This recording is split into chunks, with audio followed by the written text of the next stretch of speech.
The Australian Parliament has just passed a landmark law banning social media access to anyone under the age of 16. The government cites a mental health crisis among young people as the primary driver, aiming to shield children from harmful content. We'll become the first country in the world to ban under 16s from having social media accounts. With one law, we can protect Generation Alpha from being sucked into purgatory by predatory algorithms described by the man who created the feature as behavioural cocaine. Teenage addiction was not a bug, it was a design feature.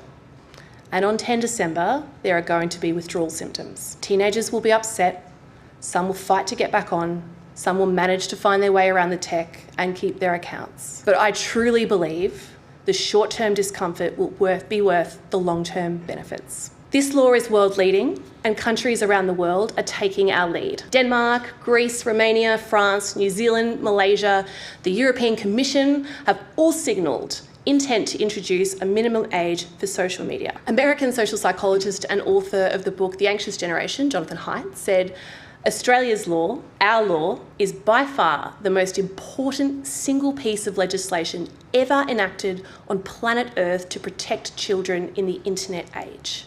7 out of 10 kids are suffering or witnessing harm online in Australia as we speak. That is what we are trying to fix.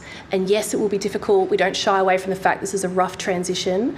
But like I said, every single parent who has talked to me about this since I've been the Minister for Communications has said, thank you, do not back down, and thank you for being the bad guy. Thank you for allowing me not to be the bad guy. Thank you for allowing me to say, this is against the law. The government has made this law. So I asked them to draw strength. They asked them to ask their child to write to me, if that would be of any assistance. I do video messages to transmit this message, whatever it takes. But I do not for a second think that this isn't worth doing. Critics call it an overreach, while supporters hail it as a bold necessity. The law is set to take effect nationally in 6 months. Direct Housing reporting for Kibu TV.